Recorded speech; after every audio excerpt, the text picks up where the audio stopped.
보셨죠? 네, 충분히 시간 드렸으니까 제가 말씀 봉독해 드릴게요. 사무엘상 24장 1절에서 7절이요.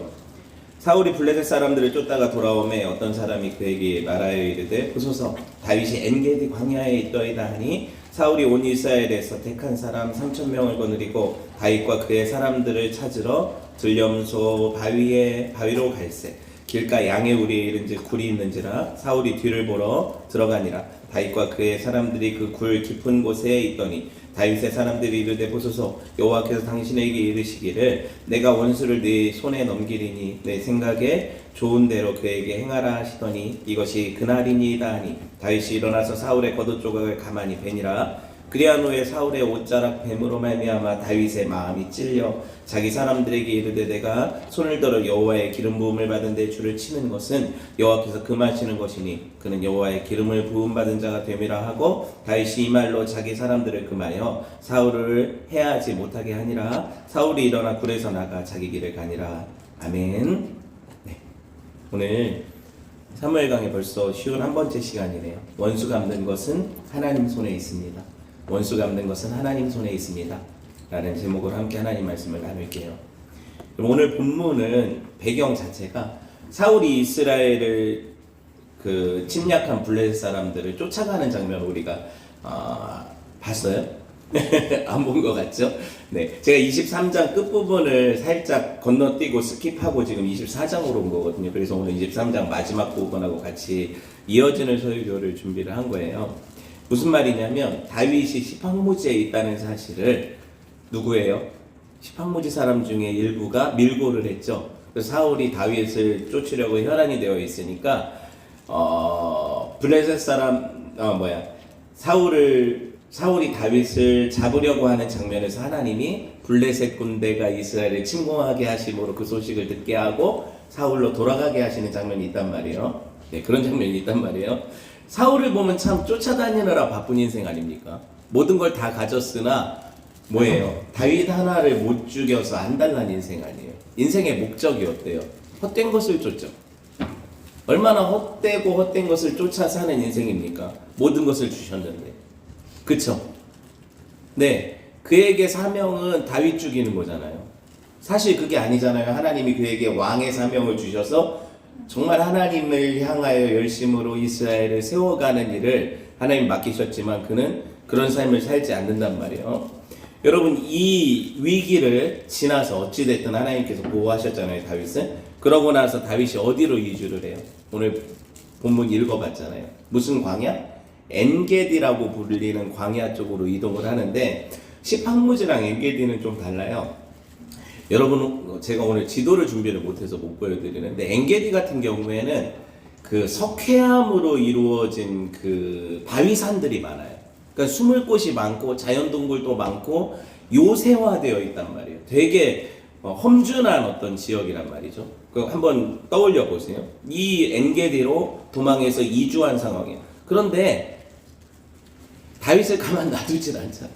엔게디로 이주한 걸 어떤 사람들이 또 보고는 사울한테 또다시 밀고를 하고, 그래서 사울은 어떻게 해요? 그 이야기를 듣고 이게 진짜 하늘이 나를 돕는구나. 저번에는 어떻게 보면 블레셋이 침략을 해서 내가 어쩔 수 없이 다윗을 놓고 갈 수밖에 없었지만 다윗을 하나님이 나한테 넘겨주실 거라 이렇게 생각을 하고 있잖아요. 단단히 착각하고 있잖아요.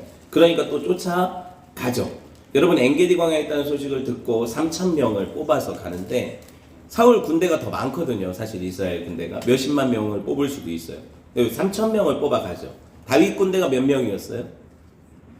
지난 시간에 보면 600명이라고 기록되어 있거든요.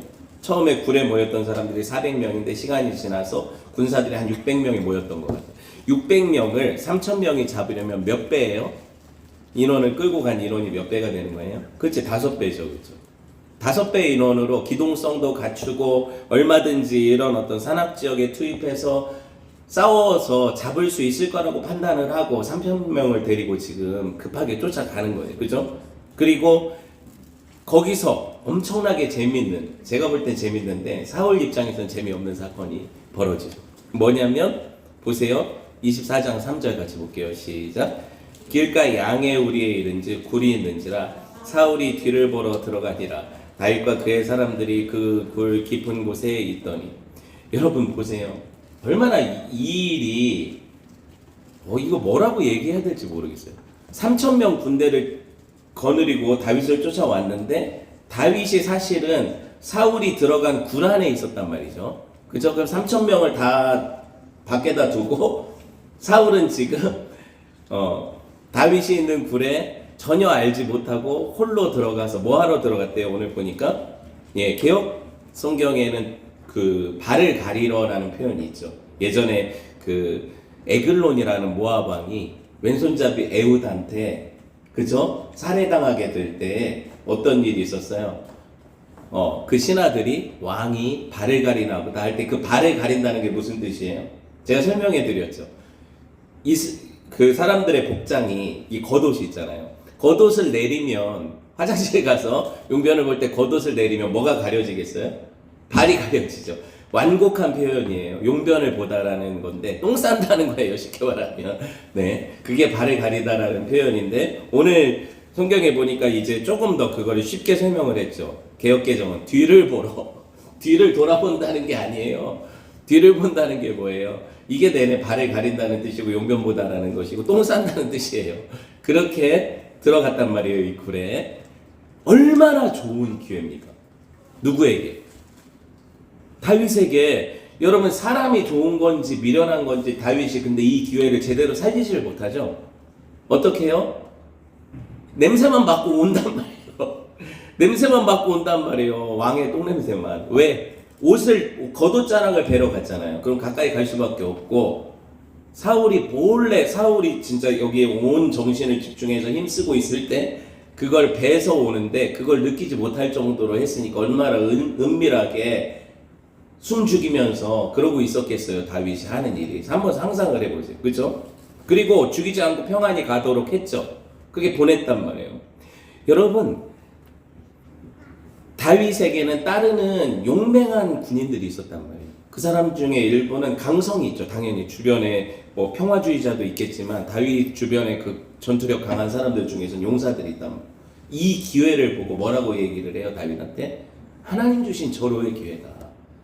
아니 원수가 지금 제 발로 그쵸? 그 칼끝아래로 돌아왔는데 누가 이걸 살려보내냐 이렇게 얘기를 한단 말이에요. 주변에서. 다윗이 자 그들의 말을 들어봅시다. 24장 4절 시작. 다윗의 사람들이 이르되 보소서 여호와께서 당신에게 이르시기를 내가 내 원수를 네 손에 넘기리니 네가 생각에 좋은 대로 그에게 행하라 하시더니 이것이 그날이니이다 하니 다윗이 일어나서 사울의 겉옷자락을 가만히 베니라. 하나님께서 언제 이런 말을 하셨는지는 제가 찾아봐도 잘 모르겠어요. 근데 사람들은 모든 상황을 이렇게 해석하는 것 같아. 왜냐하면 그들의 편이 하나님이 그들의 편이라는 걸 알아요. 맞죠? 다윗에게 성령으로 기름 부으셨고 다윗을 왕으로 택하셨다는 걸 알고 모여든 사람들이잖아요. 그러니까 정통성이 사울에게 있는 건 아니고 다윗에게 있다는 거 아니까 그들이 이제 어떻게 생각하는 거예요? 이거 하나님 주신 기회다. 왕을 왕으로 세우고 사울을 제거할 수 있는 좋은 기회를 주셨으니 이게 하나님의 뜻 아니냐 이거죠. 우리도 그렇게 판단하잖아요. 어떤 일이 잘 되어지고 우리가 기도하던 문제가 쉽게 해결될 기미가 보이면 이게 하나님 뜻이라고 쉽게 오판하지 않을 사람이 어디 있어요? 하나님이 하실 일이라고 생각을 하잖아요. 그렇죠? 그 이야기를 지금 다윗한테 하는데 다윗은 그게 하나님 뜻이라고 생각하지 않는 거죠. 지금 무슨 말인지 아시겠어요? 다윗은 그게 하나님의 뜻이라고 생각하지 않는 거예요. 근데 누가 봐도 이 상황은 뭐예요? 하나님 뜻이라고 판단할 수밖에 없는 그런 상황이거든요. 우리라면 다윗의 입장에 동조하겠어요? 아니면 다윗의 동료들의 입장에 동조하겠어요? 제가 몰아가고 있죠? 그럼 좀 이렇게 걸려 들어와야죠. 네. 보통 우리라면 이게 하나님 뜻이라고 생각한다는 거예요. 그리고 그렇게 결정하고 이 기회를 못 살리는 것에 대해서 한탄할 수밖에 없는 인생이라는 거죠. 그렇죠? 그래요. 이런 생각을 가지고 있는 사람들에게 다윗은 어떻게 해요?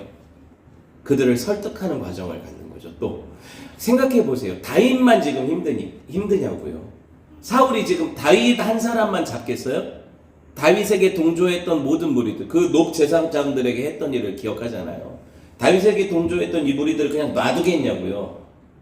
그 정권을 유지하기 위해서. 안 그렇잖아요. 다 죽는 거예요. 그러니까 매일 처자식 데리고 엔게디, 십광야, 뭐 어디 뭐 황무지로 이렇게 도망 다니는 게 이게 쉬운 일이 아니잖아요. 이 사람들 말에 일리가 있잖아요. 지금 이게 기회인데 이 생활을 청산할 기회인데, 그런데 다윗은요 그렇게 하기를 원치 않는 거죠. 얼마나 답답합니까? 24장 5절 6절 봅시다. 시작. 그리한 후에 사울의 옷자락을 뱀으로 말미암아 다윗의 마음이 찔려 자기 사람들에게 이르되 내가 손을 들어 여호와의 기름 부음을 받은 내 주를 치는 것은 여호와께서 금하시는 것이니 그는 여호와의 기름 부음 받은 자가 됨이니라 하고. 자기도 기름 부음 받았어요. 제 말이 틀려요? 다윗 자기도 기름 부음 받았어요. 그리고 다윗은 심지어 하나님이 사울을 버리셨다는 사실을 알아요.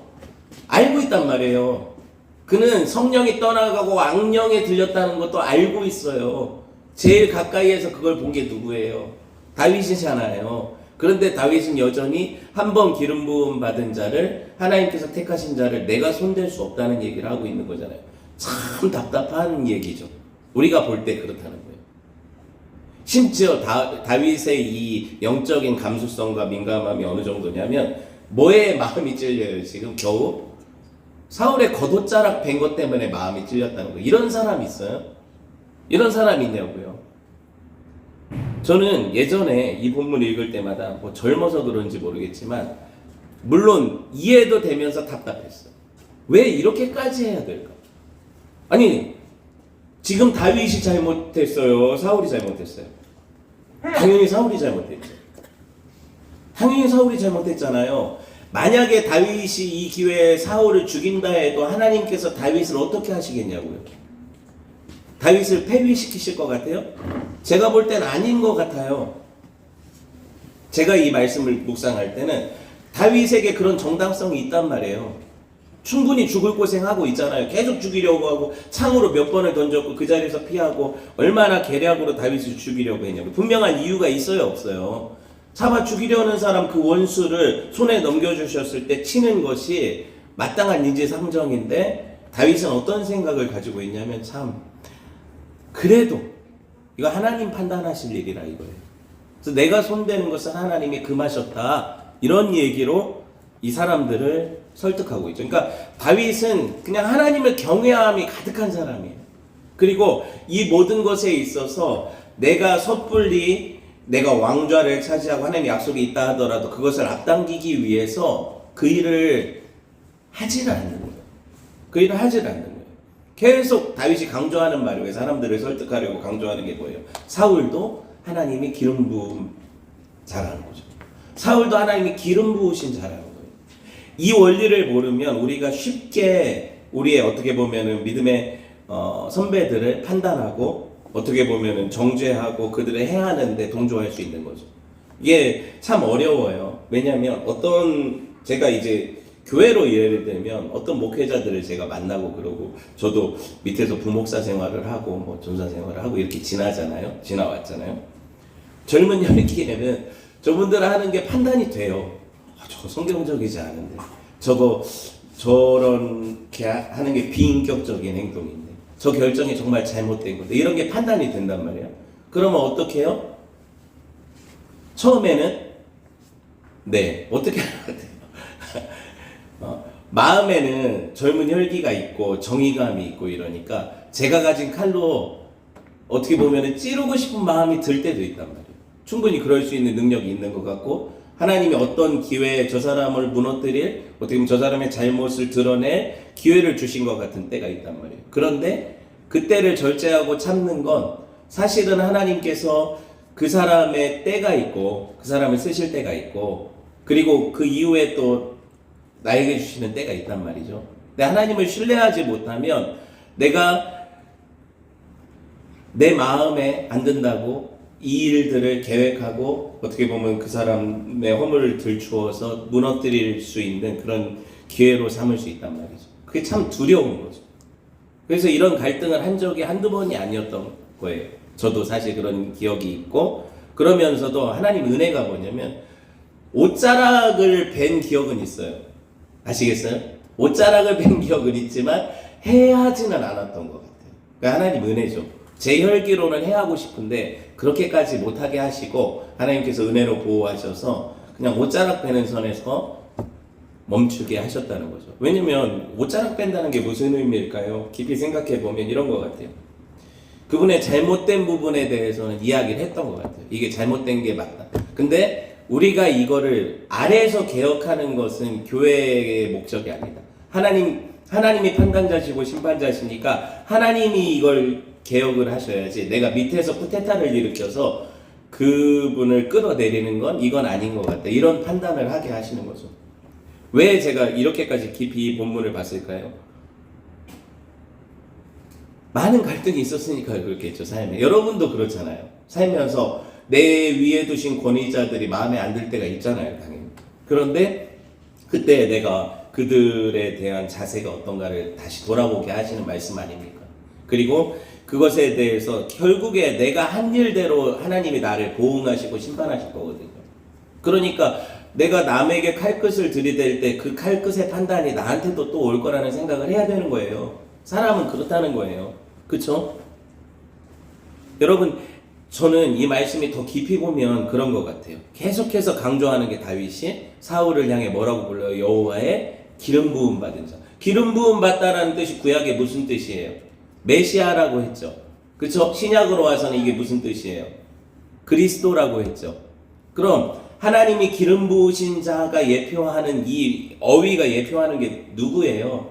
메시아시고 그리스도이신 예수님을 예표하는 거거든요. 그러면 하나님이 기름 부으신 자를 해야 하는 것은 하나님이 기뻐하시는 일이 아니다라는 건 무슨 의미가 되는 거예요?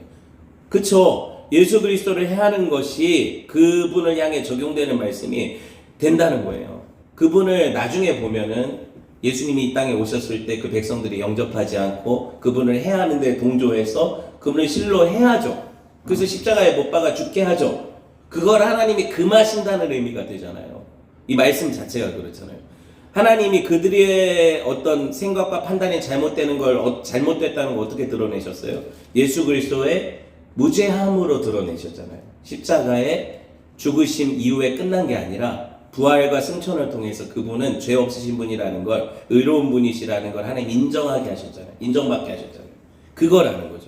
그러니까 다윗은요 되게 억울한 상황 맞는데 자기 스스로 이 상황을 헤쳐나가고 판단할 것을 원하지 않았단 말이에요. 자, 사무엘상 24장 15절 봅시다. 시작. 그런즉 여호와께서 재판장이 되시어 나와 왕 사이에 심판하사 나의 사정을 살펴 억울함을 풀어주시고 나를 왕의 손에서 건지시기를 원하나이다 아니라. 이거 사울한테 한 말인데요. 그 화장실 사건 일어나고 나서 사울한테 쫓아가서 한 말인데 보세요. 다윗이 억울하지 않은 게 아니에요. 지금 엄청 억울해. 알겠어요? 억울한데 이걸 내가 심판하지 않겠다는 거예요. 하나님께 맡기겠다는 거예요. 이게 말이 쉽지 누구나 할 수 있는 결정 아니라는 거죠. 대부분의 경우 법보다 주먹이 가까운 세상, 이 시대에는 더 했잖아요. 사울 죽여버리면 끝나는 거예요. 사실은 이런 도망자 생활, 도피 생활도 다 끝나고 왕국 세워가지고 다윗이 정통성을 가지고 왕을 할 수 있는 이런 건데, 그 주변 사람들이 볼 때는 다윗의 이런 선택은 되게 용기 없는 선택이고 좀 뭐랄까 현실에 순응하는 선택이고 바보 같은 거고 권위자들한테 어떻게 보면은 무릎 꿇는 선택 같아 보인단 말이에요. 그쵸? 생각해 보세요. 다들 하나님 주신 기회라고 여겼다니까요. 주변에서 기도해 봤는데 이거 하나님이 하신 일이 맞아, 사울 죽이는 게 맞아, 다 이렇게 얘기하는데 다윗만 아니래잖아요. 다윗이 얼마나 낮아져 있습니까 지금? 얼마나 그 다윗의 그 광야의 훈련이 다윗을 겸손하게 만들었나요? 생각해 보세요. 젊은 때는 내가 정의로운 줄 알고 사실 이게 다 판단이 되잖아요 우리가. 그러니까 그런 생각들이 참 많아서 옆에 돌이 있으면 돌멩이라도 들고 던지고 싶은데, 지금 시간이 지나면서 느끼는 것만은 내가 죄인 중에 괴수라는 걸 점점 알게 되거든요. 신앙생활 하다 보면. 그러면 함부로 섣불리 판단하고, 그쵸? 어떤 드러난 일, 일어나는 어떤 과정들 가운데 그 사람이 그러니까 너는 잘못됐어라고 이렇게 판단하기엔 내가 너무 지식도 경험도 신앙도 미치지 못한다는 사실을 깨닫게 돼요. 그래서 그걸 함부로 할 수 없게 되는 거예요. 하나님 앞에서 내가 그걸 못하게 되는 거예요. 그래 하나님 은혜죠 그게. 내가 제일 잘못됐다는 걸 깨닫게 하시고 오히려 그 타산지석을 삼아서 난 그렇게 안 살아야지 하는 하나님 앞에서의 어떤 회개는 갖게 하시지만 그걸로 저 사람들을 정죄해서 무너뜨릴 생각은 못하게 하시는 거죠. 그러니까 죄 없는 자가 돌로 치라고 하시잖아요. 근데 나는 돌을 들 수가 없다니까요. 다시 본문을 보면 사울이 동굴을 나간 뒤에 다윗이 사울한테 일어난 일에 대해서 딱 얘기를 하잖아요. 사실은 이런 기회를 주셨지만 나는 당신을 해야 할 의도가 전혀 없었고 하나님이 금하시는 일이니까 나는 당신에게 앞으로도 이런 일을 할 생각이 없다 이야기를 하거든요. 지금 이걸 딱 들었어요 사울이. 그리고 나서 내가 죽을 수 있었는데 다윗이 나를 살렸다 이거를 깨달았을 때 사울이 어떻게 반응을 해요? 다윗한테 울면서 야 네가 나보다 의롭다 네 말이 맞다. 그리고 나서 사울이 차마 입에 담지 못할 말을 하죠. 원래 사울이 전혀 그렇게 되기를 원하지 않았던 말이 뭐예요? 네가 나를 이어서 왕이 될 거다. 사실은 왕은 자기 아들한테 물려주고 싶었거든요. 다 세습시키고 싶죠. 그런데 뭐라고 얘기를 하냐면 그 하나님 뜻이 아닌 게 맞다. 그리고 하나님은 이미 너를 왕으로 택하셨다는 거 내가 인정한다.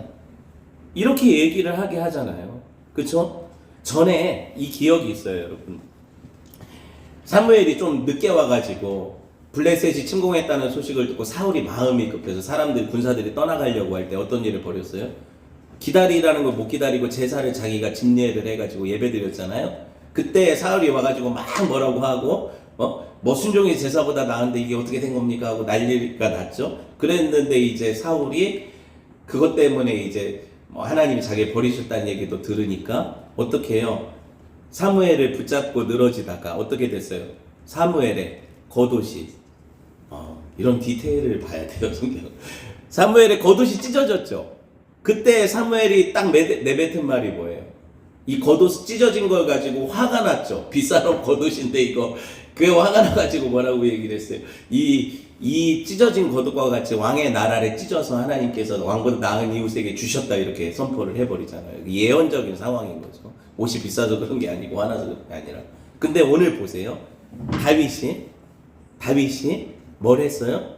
사울의 겉옷을 찢었고 그 찢은 사건이 사울에게 이게 연상이 됐을 것 같아요? 안 됐을 것 같아요? 당연히 연상이 됐죠. 사무엘이 했던 말이 얼마나 자기한테는 큰 비수와 같이 꽂혀 있는데 마음에 나보다 나은 이웃에게 왕위를 줬다는 것 때문에 미쳐가지고 계속 죽이려고 했던 사울이잖아요. 맞죠? 다윗이 그 겉옷을 보여줬을 때 뭘 느꼈을까요? 다윗에게 하나님이 나라를 넘기신 게 맞구나. 하나님을 인정할 수밖에 없는 거예요. 그래서 사울이 뭐라고 고백합니까? 다윗 너한테 하나님이 나라를 주신 게 맞다는 거예요. 그리고 사울이 뭐라고 부탁을 해요? 네가 왕위에 오르면 내 자식들 우리 집안을 좀 불쌍히 여겨달라. 다윗은 사실 이 약속을 지키거든요. 실제로. 그쵸? 사울은 지금까지는 쫓아다니면서 사람들이 막 그 일날 사람들도 사울 당신이 우리 왕입니다. 아무리 다윗이 구해줬어도 이 목숨을 걸 수가 없으니까 사울한테 붙었잖아요 계속. 그러면서 하는 말이 다윗이 어디 숨었으니까 데려가십시오 막 이런 얘기를 해주니까 아직까지 사울은 어떻게 생각하냐면 하나님이 자기를 버리신 게 아니구나, 다윗을 죽일 기회를 자꾸 주시는구나 이렇게 착각을 하고 계속 그렇게 고백을 하잖아요. 하나님이 다윗을 넘기셨다.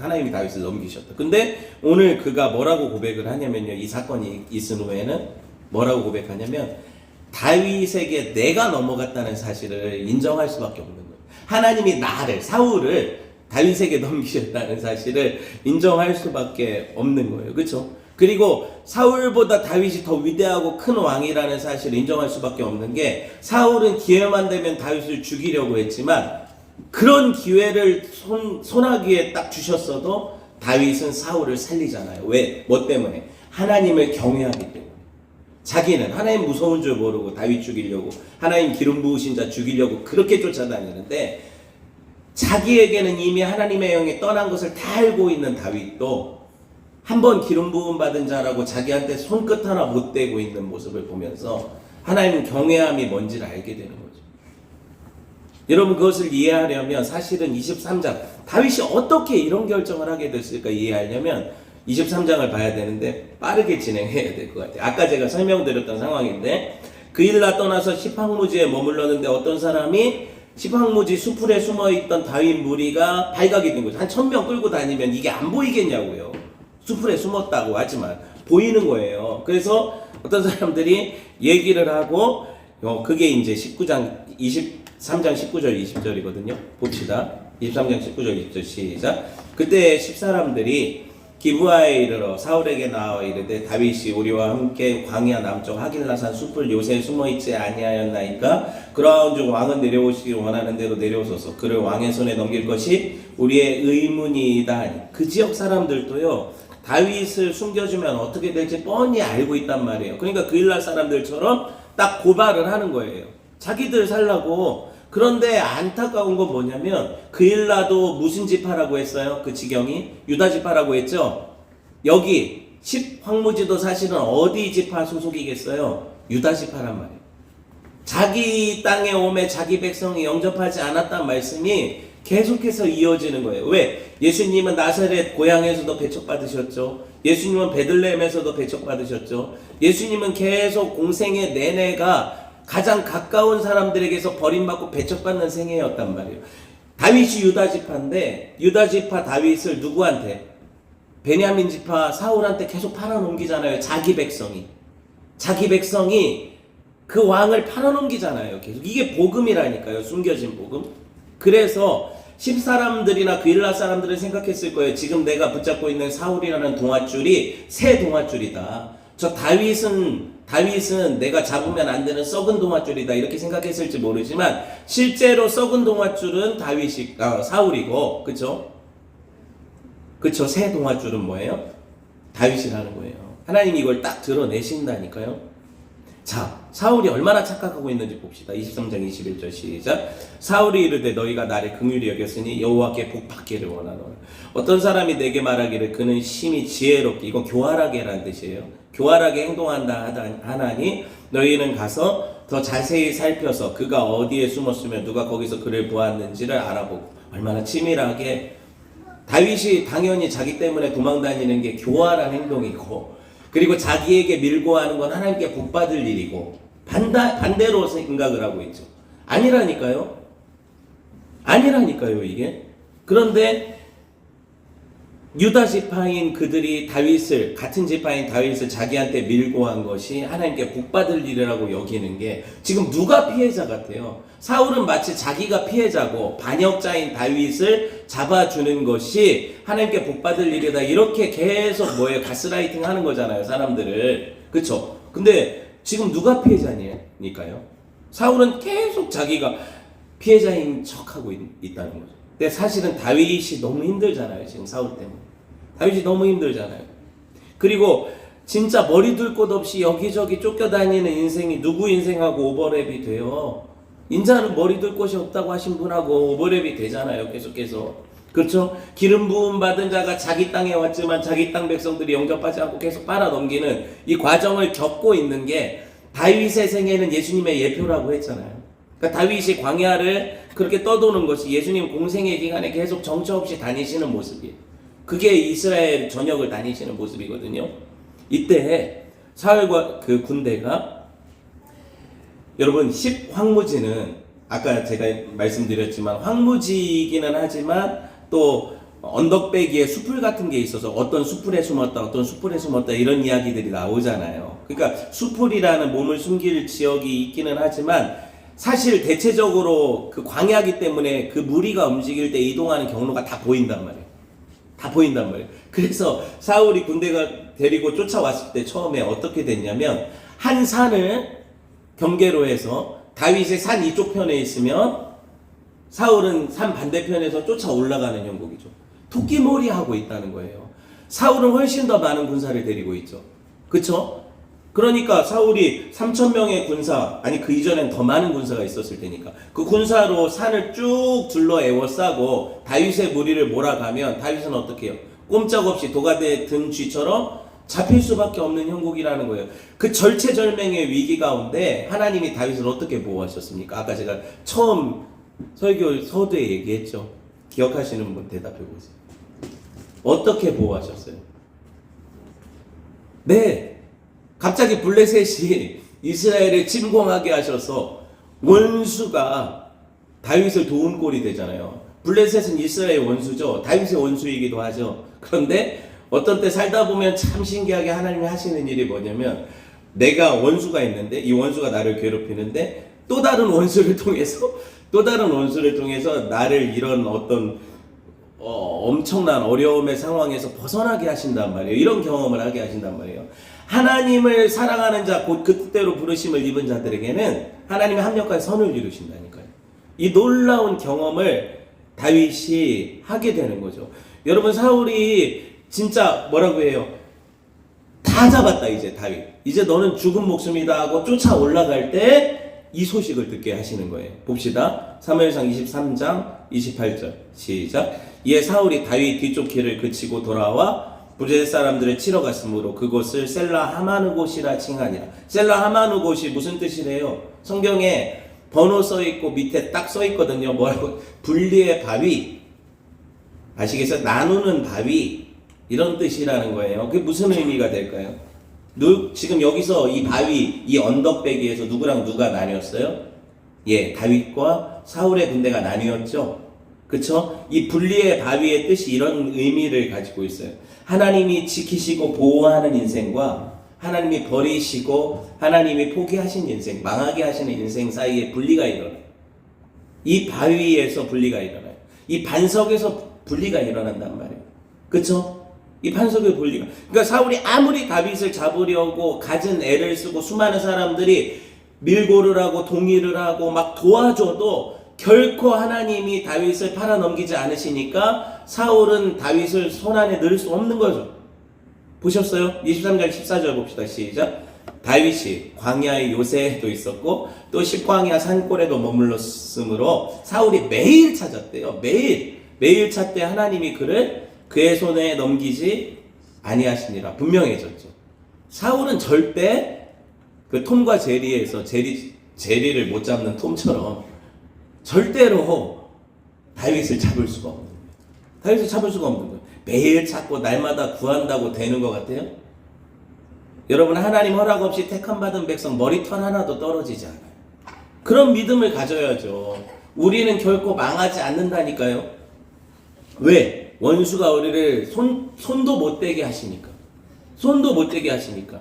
다윗이 이걸 경험적으로 깨닫고 쓴 시가 시편 54편이에요. 여기까지 해야 돼요. 시편 54편 볼까요? 표제어가 뭐예요? 표제어 시작. 인도자를 따라 현악에 맞춘 노래인데 뭐예요? 제목이 10사람이 사울에게 이르러 말하기를 다윗이 우리가 있는 곳에 숨지. 랩이에요, 랩? 제목이 너무 이렇게 다이렉트하죠, 그렇죠? 그래서 다윗의 시편들을 보면 가끔 표제어들을 보면 되게 재밌는 게 사무엘 상하, 열왕기 상하 읽다 보면 다윗의 표제어와 다윗의 상황이 이렇게 어느 본문에서 이 시가 나왔는지를 알게 하시잖아요. 그래서 제가 설교 연구할 때도 너무 편하게 하시잖아요. 시편을 다 일일이 읽어볼 필요도 없이 제목만 봐도 뭐예요? 이건 바로 이 상황의 시다. 뭐예요? 10사람들이 사울에게 밀고를 해가지고 다시 돌아와서 다윗을 찾을 때 그때 다윗이 그 심경을 도망 다니면서 쓴 게 바로 이 시라는 거죠. 그럼 이 시를 읽어보면 다윗이 그때 하나님을 어떻게 알고 경험했을까가 보일 거 아니에요. 봅시다. 시편 54편 1절에서 7절 눈으로 읽어보세요. 제가 읽어드릴 테니까. 하나님이여 주의 이름으로 나를 구원하시고 주의 힘으로 나를 변호하소서. 하나님이여 내 기도를 들으시며 내 입의 말에 귀를 기울이소서. 낯선 자들이 일어나 나를 치고 포악한 자들이 나의 생명을 수색하며 하나님을 자기 앞에 두지 아니하였음이니이다. 하나님은 나를 돕는 이시며 주께서는 내 생명을 붙들어 주시는 이시니이다. 주께서는 내 원수에게 악으로 갚으시리니 주의 성실하심으로 그들을 멸하소서. 내가 낙헌제로 주께 제사하리이다. 여호와여 주의 이름에 감사하오리니 주의 이름이 선하심이니이다. 참으로 주께서는 모든 환난에서 나를 건지시고 내 원수가 보응받는 것을 내 눈이 똑똑히 보게 하셨나이다. 보셨죠? 이런 시거든요. 다윗이 지금 사울이 코앞에 3,000명 데리고 쫓아왔을 때 그걸 보고 나서 이 산에서 저 산으로 피하면서 절체절명의 위기 앞에 이제 죽었구나, 이제 꼼짝없이 잡혔구나 할 때 하나님이 사울에게 전령을 보내셔서 블레셋 사람들이 침공했으니까 다윗 쫓아가지 말고 빨리 가서 이 전쟁을 막아야 왕국이 삽니다 하니까 사울 군대가 쫙 빠지는 걸 봤단 말이에요. 이 시가 거기서 나오는 거고. 생각해 보세요. 자기가 해결할 수 없어. 더 이상 도망갈 구멍도 없고 살아날 가능성 없을 때 하나님을 불렀더니 그 환난 날에 나를 부르라 하신 그분이 그 기도에 귀 기울이시고 진짜 생각지도 못한 방법으로 사울의 군대 추격을 멈춰주셨어요. 이걸 경험하고 다윗이 하나님을 어떻게 신뢰하지 않을 수 있을까요? 우리 인생에 한 번이라도 이 절체절명의 위기 앞에 하나님을 구했더니 하나님이 딱 막아주시고 생각지 못한 방법으로 이걸 해결해 주셨을 때 그게 신앙의 어떻게 보면 하나의 이정표가 되지 않을까요? 생각해 보세요. 나는 애매한 고난당해서 너무 힘들고 억울해요. 근데 자기를 알아주는 사람도 하나도 없어. 나랑 같이 있는 사람들도 다 네가 잘못했다고 그래. 그때 죽였으면 될 거. 왜 사서 고생하냐? 다 이렇게 얘기해요. 내 마음 알아주는 사람이 없어. 난 하나님 경외해서 그런 건데. 하나님이 심판자시니까 내가 판단할 수 없어서 그런 건데. 그거 누가 알아주냐고요. 나 때문에 내 선택 때문에 다 고생해요.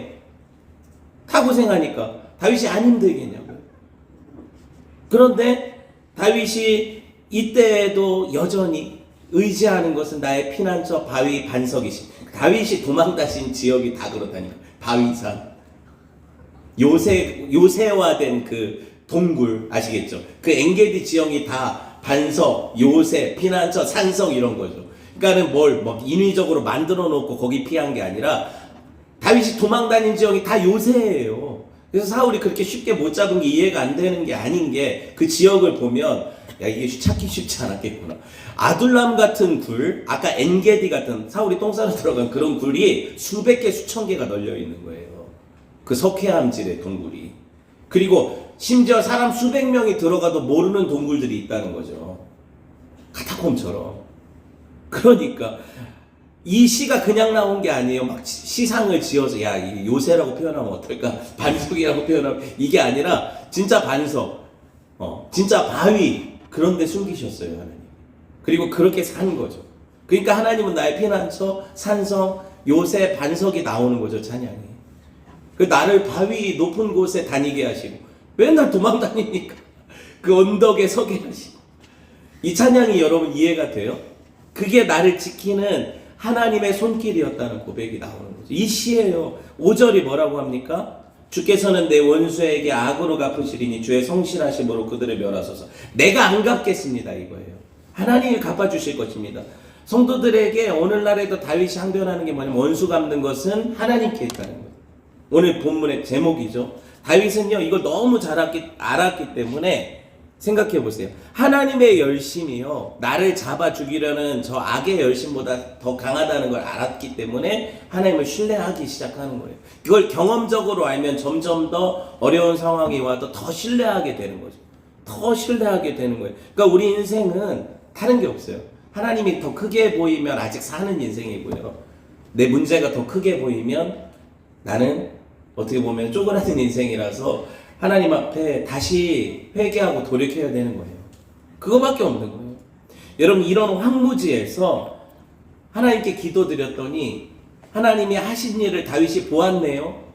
사울이 쫓아가다가 도망갔으니까 다시 갔으니까 이걸 보았네요. 그러니까 하나님 앞에 낙헌제를 드린다고 하죠. 아까 시에서 낙헌제는 뭐냐면 내가 자원해서 드리는 감사제가 낙헌제거든요. 감사할 수밖에 없는 인생이 되는 거죠. 감사할 수밖에 없는 인생이 되는 거예요. 이걸 딱 경험하고 나서 24장을 봐야 되는 거죠. 24장에서 어떻게 다윗이 그 절호의 기회를 사람들이 다 하나님 주신 기회라고 하고 이 굴에 똥 싸러 들어왔는데 이걸 어떻게 안 죽이냐 할 때 다윗은 이걸 어떻게 생각했냐면 그런 기회가 아니라 내 하나님을 향한 신앙과 그분을 경외함을 보일 시험대라고 생각한 거예요. 어떻게 같은 장면을 보고 다 믿는 사람들인데 판단이 다를까요? 다윗은 절대로 이게 하나님이 사울을 바로 잡아 죽이도록 주신 기회라고 여기지 않아요. 다윗은 내 순전함을 하나님께 그리고 내 인생의 판단을 온전히 그분께 올려드리는 시험이라고 여겼던 거예요. 그래서 내가 여기서 사울에게 손을 대면 내가 하는 게 되고, 여기서 사울을 그냥 보내드리고 평안히 가게 하면 이건 하나님께 맡긴 인생이 되는 거라고 생각한 거죠. 여러분, 우리 기도가 왜 어렵냐면요, 이 둘 사이에서 항상 고민하고요. 내가 할까? 하나님께 맡길까? 이거 나한테 하라고 주신 기회 같은데, 내가 이렇게 하면 쉽게 하나님이 이 일을 허락하셔서 될 것 같은데, 이 마음 한편과 또 하나는 그래도 하나님께 내어 맡겨야지, 내가 이거 스스로 결정하고 살지 말아야지, 이게 항상 교차되니까 정답이 뭐냐고 물어보면 제가 그걸 답 줄 수 없어요.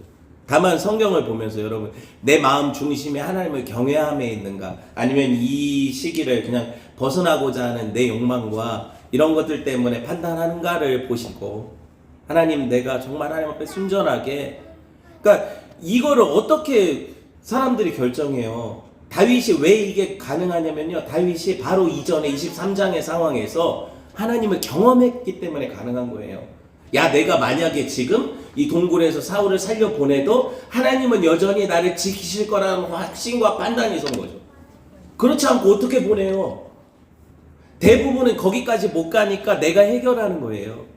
근데 내가 해결해도 큰 문제가 안 생기거든요. 실제로 그렇게 살아봤잖아요, 많이. 그런데 끝까지 하나님을 기다리는 건 얼마나 힘듭니까? 그러니까 내가 신앙생활 했다고 잘했다고 생활해 왔던 건 결국에는 내가 많이 해결한 게 많은 거예요. 이게 응답이라고 생각하고 내가 해놓은 게 많은 거예요. 근데 끝까지 하나님을 기다리고 경험한 사람은 거기서 한 단계 도약하겠죠, 신앙이.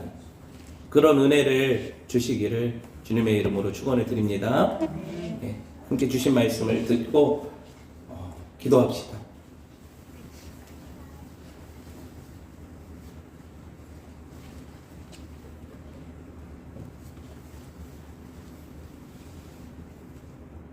원수 갚는 것이 내게 있으니 내게 맡기라 하신 주님, 여전히 인생의 주권이 내게 있느냐, 내가 심판자가 되고 판단자가 되어 하나님이여 내 인생 결정하고 살고 다른 사람들을 재단하고 살려 합니다. 주여, 주님 앞에 내어 맡기게 하시고 주를 경외하게 하셔서 내 판단보다 항상 오르신 주님의 깊으신 판단을 인정해드리는 참 성도 되게 하옵소서. 이제는 우리를 위해 십자가 지신 주 예수 그리스도의 은혜와 하나님 아버지의 아들 주신 그 한량없는 사랑하심과 성령의 감화 감동 내주 교통 충만하심의 역사가 아버지여 할 수 있거든 이 잔을 내게서 옮기시옵소서. 하지만 내 원대로 마옵시고 아버지 뜻대로 되기를 원합니다 했던 그 기도, 그 다윗의 기도와 예수님의 기도가 우리의 기도가 되기를 소원하는 성도들 위해, 교회 위에 이제로부터 영원토록 함께 계실지어다. 아멘.